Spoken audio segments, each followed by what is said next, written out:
Franchement, j'espère que l'anecdote vous fait rire, parce qu'au moins ça aura servi à quelque chose. Si c'était à revivre, je le revivrais pas. On entend les chats, ils font waf, waf, waf, waf, waf. Et là, la peur de notre vie, on trace. Il n'y a rien qui va là-dedans. Il n'y a rien. Tongasu, j'espère que ça va bien et que vous passez une bonne journée. En tout cas, nous voici pour une story time quelque peu folle. Ça va tourner au désastre. J'espère que vous êtes prêts. Moi non. C'est parti.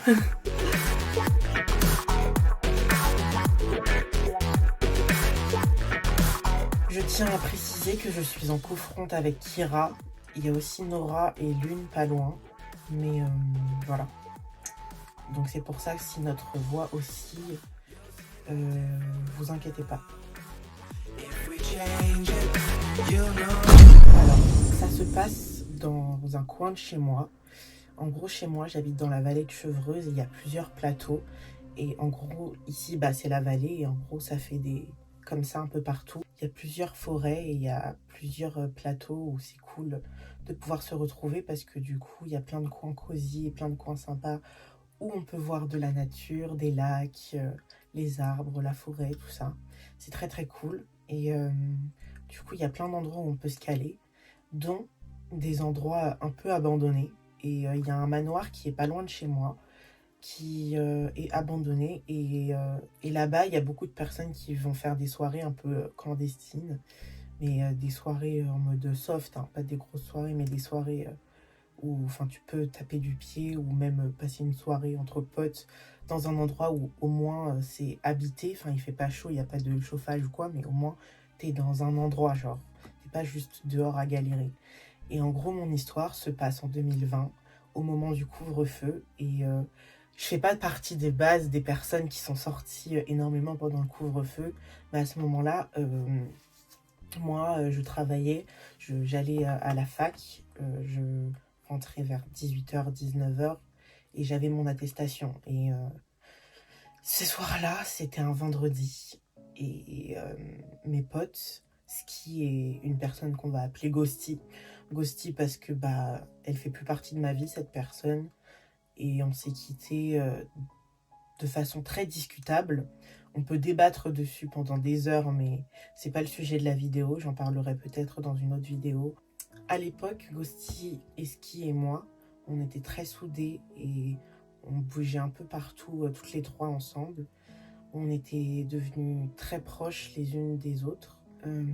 Parler de Ghosty me fait dissocier, donc désolée si ma voix elle ralentit. Du coup, elle me propose une soirée qui a lieu apparemment au manoir. Du coup, c'est une soirée qui regroupe des potes à des potes de potes. Et du coup, on était tous un peu là à se connaître sans vraiment se connaître. Genre, on se voyait de vue. Du coup, on est arrivé et on a commencé à faire un peu connaissance avec les gens qui étaient déjà là. On arrive au manoir vers peut-être 20h30. Il faut savoir que moi, j'avais extrêmement mal parce que en gros, j'ai des douleurs qui sont d'ailleurs toujours actuelles au niveau de la prostate. J'avais vraiment l'impression de devenir folle parce que pendant presque 1 an et demi, on a cru que c'était des douleurs psychosomatiques. Et c'est bien ce que mes amis aussi pensaient parce que on n'avait pas de diagnostic dessus et quand on était en 2020, avoir rendez-vous avec un médecin qui est gastro-entérologue, ça mettait des mois et des mois. Donc j'ai mis des mois et des mois à voir un gastro-entérologue qui m'a mis un mauvais diagnostic. Et du coup, elle, ce qu'elle a dit, c'est qu'elle avait rien vu et que c'était sûrement des douleurs psychosomatiques et que je devais aller voir un psychiatre. Du coup, moi, je suis partie voir un psychiatre. Ce psychiatre m'a dit que j'étais en psychose et que j'avais des douleurs psychosomatiques et que c'était sûr, que si un médecin me l'avait dit, c'est ça. Sauf que moi, j'étais en mode, non, les gars, je vous assure que c'est pas psychosomatique. Les gars, je saigne, j'ai mal d'une manière qui me torture tout mon être, en fait. Donc, donc j'étais vraiment persuadée que c'était pas des douleurs psychosomatiques. C'est très important pour la story time ce que je vous raconte parce que on a découvert qu'il y avait une raison à ce mal-être ça a mis autant de temps à ce que je trouve un bon médecin parce que pendant presque 1 an et demi, moi-même j'étais dans le doute de est-ce que c'était des douleurs psychosomatiques, est-ce que c'est pas moi qui me montais la tête, est-ce que c'était vraiment réel ou dans ma tête. Mais il y a 1 an, je faisais 70 kilos, donc j'aurais clairement pu me faire opérer. Mais à cause de mon psychiatre et de mon mauvais diagnostic, je n'ai pas pu me faire opérer et du coup, le problème perdure même jusqu'à aujourd'hui. Aujourd'hui, j'ai des médicaments que je dois prendre tous les jours et qui sont très efficaces et qui invisibilisent la douleur. Donc je n'ai plus mal, mais si je ne les prends pas, j'ai mal pendant des semaines et des semaines et les saignements reviennent. Voilà, il faut savoir ça. Parce que quand Eski et Ghosty elles m'ont proposé de venir à cette soirée, moi j'étais pas du tout chaude parce que j'avais extrêmement mal. La veille, j'avais pleuré presque toute la nuit parce que j'avais mal. J'ai même essayé de mettre des glaçons à l'intérieur. Bon, ça c'est ça c'est une anecdote fort drôle, mais bon, c'est pas grave. Je voulais sortir en mode comme ça.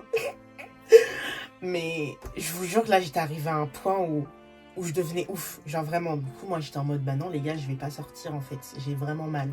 Sauf que mes amies, à ce moment-là, elles pensaient que c'était des douleurs psychosomatiques. Elles commençaient à y croire, elles aussi. Parce qu'elles se disaient qu'à chaque fois que j'avais mal, j'allais pas bien. Sauf que, faut pas le voir comme ça. C'est quand j'ai mal que je ne vais pas bien. C'est pas je ne vais pas bien, donc j'ai mal. Et du coup, elles l'ont vu comme ça et elles étaient persuadées, elles aussi, que j'avais des douleurs psychosomatiques. Sauf que c'était pas le cas. Et même quand bien même ça aurait été des douleurs psychosomatiques, c'est quelque chose que j'aurais ressenti quand même. Donc, dans tous les cas, je vais pas bien. Et du coup, elles ont un peu forcé pour que je vienne parce qu'elles voulaient vraiment passer une soirée avec moi et que elles voulaient qu'on fasse cette soirée au manoir et que ça aurait pu vraiment être cool et que elles m'ont incité en me disant que peut-être ça me fera changer les idées en pensant que j'irais peut-être mieux. Du coup, je me suis motivée à venir et avec peine hein, parce que j'avais vraiment mal. Et du coup, je suis venue, on est arrivé au manoir et il y avait déjà quelques personnes. On a fait un peu connaissance avec les personnes qu'on connaissait pas, on a parlé, on a fait un feu et tout, c'était grave cool. Mais j'avais toujours mal et la douleur commençait à sacrément augmenter de plus en plus. Et je commence à dire aux filles que je commence à me sentir pas bien. Je commençais à avoir des vapes, je commençais à me sentir vraiment pas bien, comme si j'allais tomber dans les pommes. Parce que la douleur commençait à vraiment m'irriter, mais d'une manière. Et le pire, c'est que je devais cacher ma douleur parce que je pouvais pas dire aux gens que j'avais mal. Parce que c'est hyper gênant de se dire, ouais, j'ai mal au boule, quoi. Du coup, je devais faire comme s'il se passait rien et que j'avais pas mal du tout devant des personnes que je ne connais pas et des personnes que je connais et faire semblant que tout va bien. Du coup, c'était vraiment génial. Et du coup, j'ai pris sur moi pour que je reste un petit peu. Je leur ai dit, je reste le temps d'1 heure pour voir. Et si j'ai vraiment mal, je rentre chez moi. Et les filles, elles commencent à me dire, non, mais on vient d'arriver. Ça fait même pas 30 minutes. Tu vas pas repartir alors que tu es déjà là. On a fait tout le chemin, pas pour rien et tout. Et j'étais d'accord avec elles, sauf que je commençais à vraiment me sentir vraiment pas bien. Et c'est pas Ghosty. Elle me dit, mais au pire, t'as qu'à prendre des champis magiques. Parce qu'on en avait en notre possession. Et je me suis dit, c'est la pire idée ever en fait. Sauf que sur le moment, il y avait Lune et Kira. Et Lune et Kira à l'ancienne, enfin Kira à l'ancienne, parce qu'aujourd'hui c'est une protectrice du système qui va être très rigoureuse et très autoritaire. Alors qu'avant, elle était plutôt destructrice et très individualiste parce qu'elle ne savait pas qu'elle était dans un système, elle pensait être toute seule et elle refusait le fait d'accepter qu'on soit un système et qu'il y ait d'autres alters. Du coup, elle faisait tout ce qu'elle voulait à sa guise. Et du coup, Kira et Lune, c'était des alters qui étaient très destructeurs pour le système et qui étaient beaucoup dans perdre du mal au corps. Et l'une, elle est toujours comme ça aujourd'hui, mais Kira a évolué et elle a pu prendre de nouveaux rôles. Et Kira elle-même en parlera dans sa vidéo dédiée Meet My Alter. Et en gros, du coup, Ghosty, elle me dit, mais si, ça te fera du bien et tout, peut-être que ça te fera penser à autre chose. Et moi, j'avais oublié que les champignons magiques, ça décuplait, même centuplait tout ce que tu ressens. Et Kira et Lune se sont dit, bah pourquoi pas. Alors que Mina, elle était en train de dire que bah non, c'était la pire idée ever et que bah, ça allait pas se faire. Sauf que Mina, elle n'était pas au front à ce moment-là, elle était plus en co-conscience. Du coup, bah, elle avait aucun pouvoir sur ce qui allait se passer. Et moi, j'ai juste laissé les choses se faire. J'étais plutôt observatrice plus qu'autre chose à ce moment-là. Et du coup, bah, Lune, elle a commencé à manger des champignons avec des bonbons qu'on avait pris sur nous parce que bah, ça faisait peut-être une semaine qu'on n'avait pas mangé. Parce qu'à ce moment-là, on était à fond dans notre anorexie mentale. Et la douleur est toujours présente. Et bien sûr, hein, Ghosty ne mange pas avec moi, elle n'en voulait pas. Elle m'a carrément donné sa portion. Je ne sais pas pourquoi, mais voilà. Et du coup, bah, j'en mange et je me dis, putain, c'est la pire idée ever. Mais bon, tant pis, on l'a fait. Et du coup, bah, je continue à passer la soirée un petit peu avec eux. Et je rappelle, on était en couvre-feu, 18h. On aurait eu une amende, sa mère, donc pas ouf. Et arrive peut-être 30 minutes plus tard, un peu avant 21h, je me sens mais vraiment pas bien. Là, je suis vraiment au bord du malaise. Et j'ai pas envie de le dire aux filles, j'ai envie de rester pour elles. J'ai envie de rester, passer la soirée avec elles, mais là, je me sens vraiment vaseuse. Et vraiment au bout de ma vie, en fait. J'avais trop mal. Et du coup, je commence à dire aux filles, ouais, là, je vais rentrer parce que je me sens vraiment pas bien. Donc, je suis vraiment désolée, mais je vous fais des bisous. Et elles m'ont dit, bah, au moins, on te raccompagne jusqu'au devant de la forêt parce que c'est un énorme terrain. Et au milieu, il y a le manoir. Et en gros, il y a un chemin qui t'amène jusqu'à la forêt pour prendre un chemin pour partir vers les habitations. Et c'est un chemin qui fait à peu près peut-être 2 kilomètres, je dirais. Et on arrive devant le chemin et on voit une voiture. Et là, je récapitule, je suis avec Eski et Ghosty. Et on voit la voiture et on se dit, mais c'est bizarre, pourquoi il y a une voiture? Normalement, c'est un chemin que tu es censé prendre que pour les piétons. Et là, la voiture, elle avait l'air d'avoir passé le barrage pour les voitures. Chose qui était vraiment bizarre parce que on était en plein couvre-feu, on était les seuls à venir et personne n'avait de voiture à cette époque-là. Et du coup, on s'est dit, enfin, c'est bizarre, genre. Et c'est pas, on arrive sur le chemin et on voit clairement que c'est les keufs. Donc on commence à courir et le chemin était un peu en tournant. Du coup, on tourne et on va se cacher dans les bois. Parce que le chemin, il était trop éclairé. Enfin, si on aurait continué à courir, il nous aurait clairement pourchassés et il nous aurait attrapés. Du coup, on s'est caché et on s'est dit, ok, on reste caché là le temps qu'il se barre. Genre, on reste caché pendant 10 minutes, 15 minutes. Et là, les effets, ils montent. Là, les effets, ils montent. Si. Là, je commence à me sentir wouhou. Et je commence à me dire, c'est la merde. Parce que, comme je vous dis, mes sentiments, ils étaient très décuplés. Et du coup, au début, je commençais à avoir encore plus mal. Sauf que avec l'adrénaline de la peur de se faire choper, la douleur, elle a commencé à s'effacer. Et par contre, je commençais à avoir auditivement, je commençais à avoir des hypersensibilisations et j'entendais tout ce qui se passait. Et tout ce que j'entendais, ça me faisait psychoser.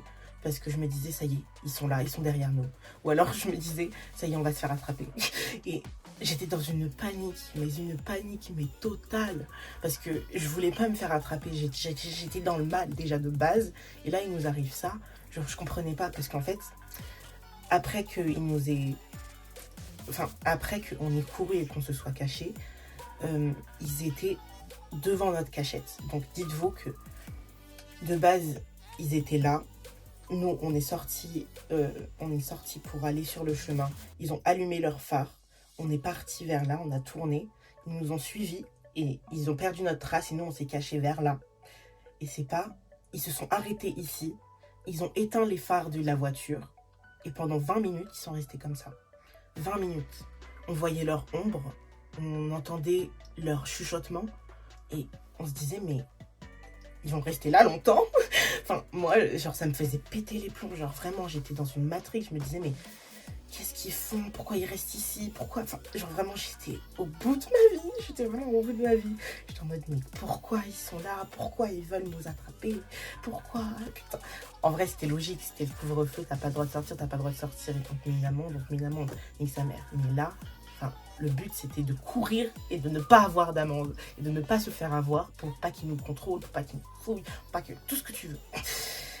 Et, euh, et c'est pas... Je me dis, ok, bon, va falloir faire une course-poursuite et on va devoir courir parce que là, ça fait peut-être 20 minutes qu'on est là. Genre, on va pas rester ici toute notre vie. Ils vont nous avoir si on reste ici. Ils vont finir par venir. Et genre, on pouvait pas courir vers derrière. Parce que vers derrière, c'était la forêt. Et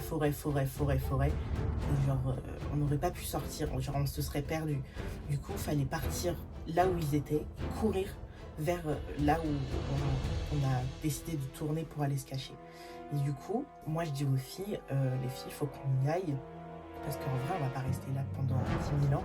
Genre, ça sert à rien, vaut mieux qu'on court et qu'on court notre race et qu'on trace. Genre. Et les filles me disent, ouais, c'est ce que je me disais. Les filles, elles me disent en même temps, ouais, c'est ce que je me disais. Donc, on se dit, ok, il faut qu'on court.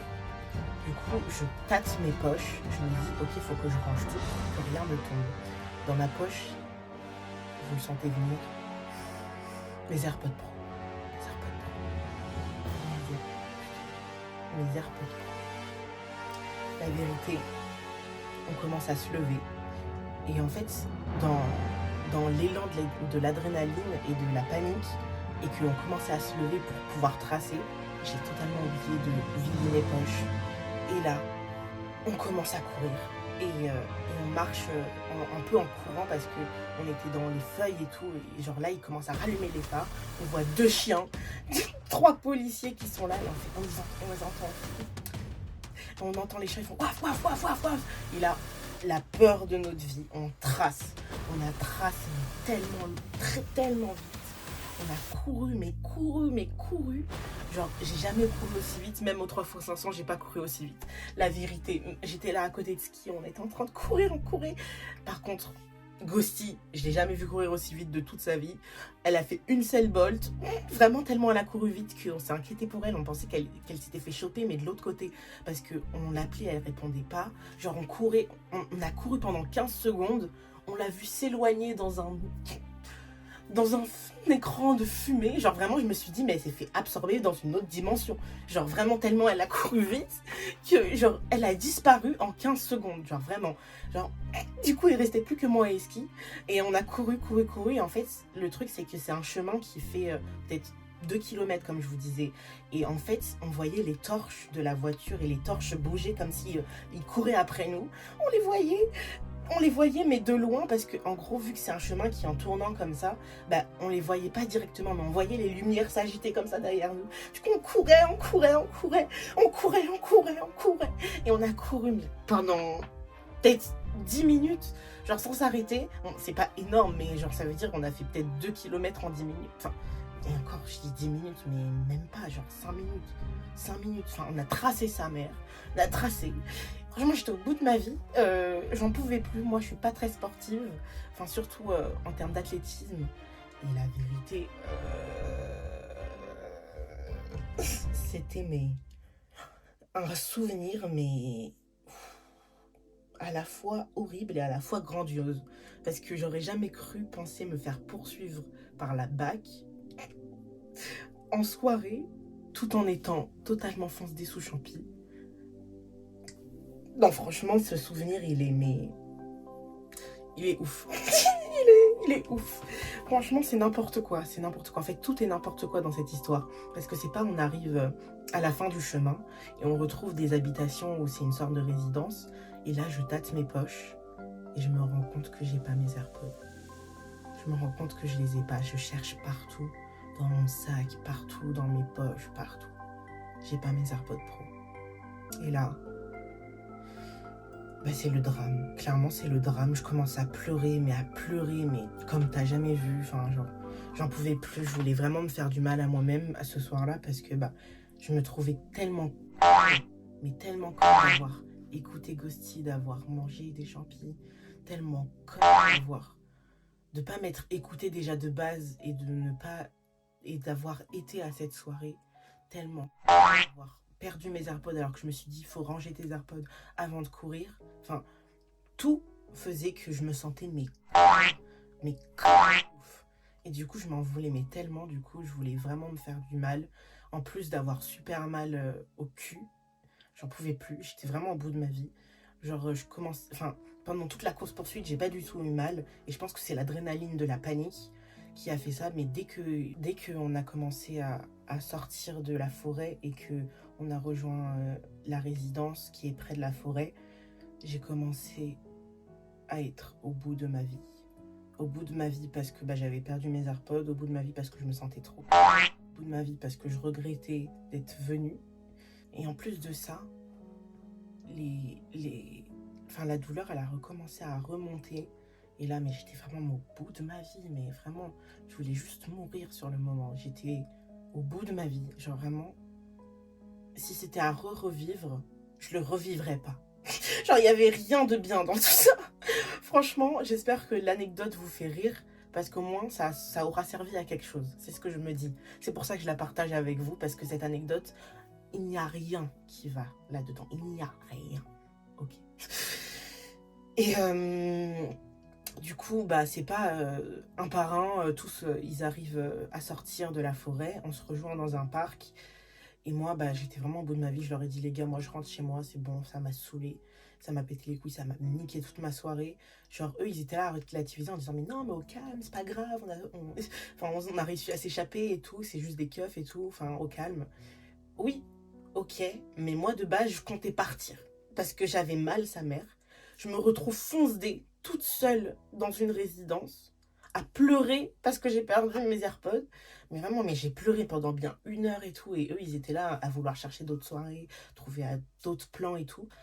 Honnêtement, si j'avais pas eu mal, je serais partie à fond avec eux. Mais en fait, j'étais dans un état tellement de panique que j'en pouvais plus de ma vie. Genre vraiment, j'étais au bout de ma vie. Et du coup, il y a Ghosty qui était grave chaud d'aller en soirée, qui s'en foutait un peu de mon état. Mais bon, c'est pas grave. Il y a Eski qui, elle, bah, voulait pas me laisser toute seule et voulait pas me laisser dans l'état dans lequel j'étais parce que vraiment, là, je pense qu'elles m'ont rarement vue dans cet état parce que je ne pleure pas de base. Personne ne me voit jamais pleurer. Et je suis pas du genre à pleurer facilement. Mais là, j'étais tellement débordée que j'en pouvais plus, genre vraiment, que ce soit la douleur, que ce soit les AirPods, que ce soit la course-poursuite, enfin j'en pouvais plus. Psychologiquement, j'étais juste fatiguée de moi et fatiguée d'être conne en fait. Parce que je me sens toujours aussi conne d'être sortie alors que je savais que j'avais mal et je savais que j'allais pas... Enfin, je savais que j'allais perdre la face, genre. Ça me saoule trop parce que je me suis pas écoutée et j'ai voulu faire plaisir aux personnes que j'aime. Sauf qu'au final, quand tu peux pas, bah tu peux pas. Il faut pas prendre sur toi quand tu sais que tu peux pas.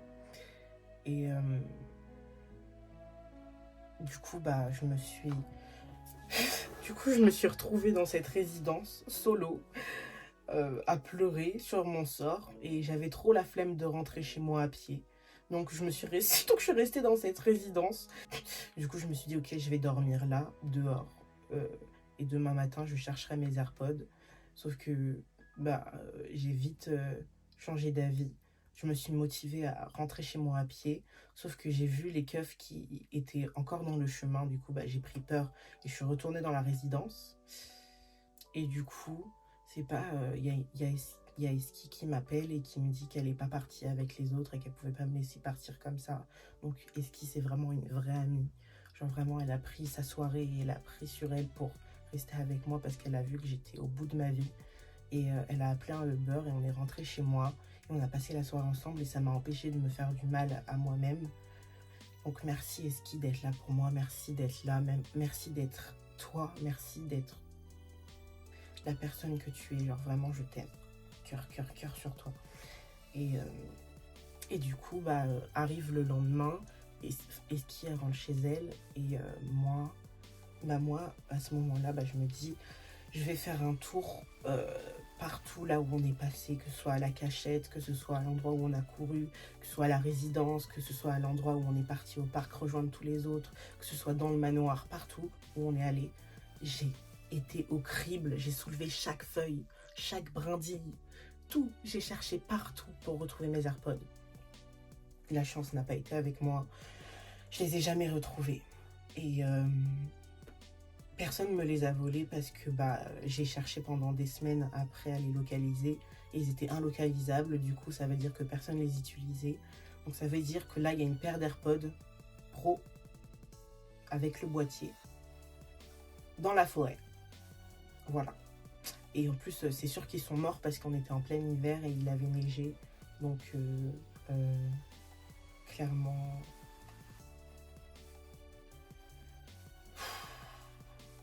Au bout de ma vie, quoi.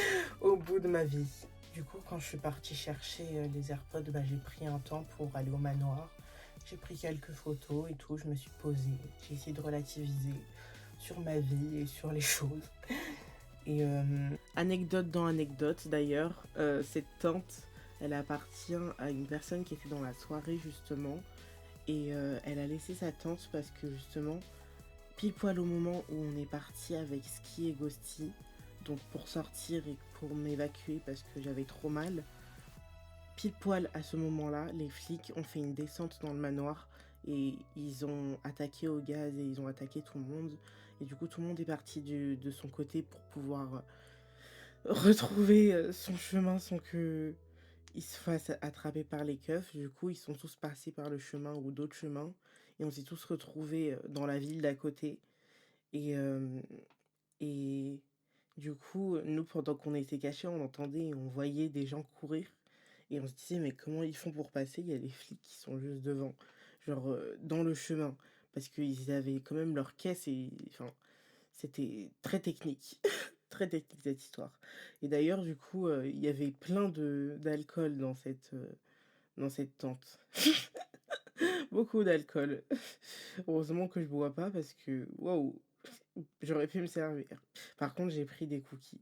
Ouais, j'avoue, j'avais faim. J'avais pas mangé depuis un moment. Du coup, j'ai mangé des cookies, j'avoue. Et du coup, morale de l'histoire, ayez de vrais amis sur qui vous pouvez compter, en qui vous pouvez avoir confiance et en qui vous pouvez dédier votre vie. Parce que ça, c'est des vrais amis et ils se comptent sur les doigts d'une main.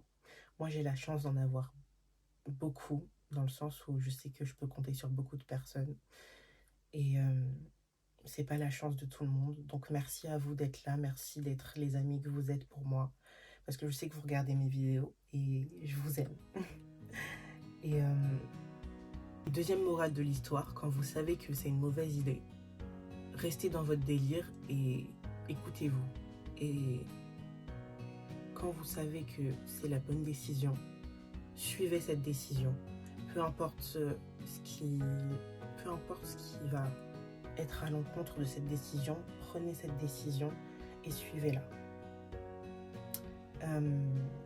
Sinon voilà, c'est tout. J'espère que vous avez kiffé cette story time. En tout cas, moi, ça m'a fait kiffer de vous la raconter. Ça m'a fait rappeler beaucoup de souvenirs qui sont maintenant très drôles à me rappeler, mais sur le moment, c'était pas drôle du tout. Mais si c'était à revivre, je le revivrais pas. Je serais restée chez moi, clairement. C'était une des pires soirées de ma vie, malgré la bonne anecdote que j'ai et que je peux vous raconter. J'espère qu'elle vous aura plu et que vous avez passé des moments où vous êtes tapé des barres. Au moins, ça aura servi à quelque chose. Je vous fais des bisous. Passez une bonne soirée ou une bonne journée. À plus.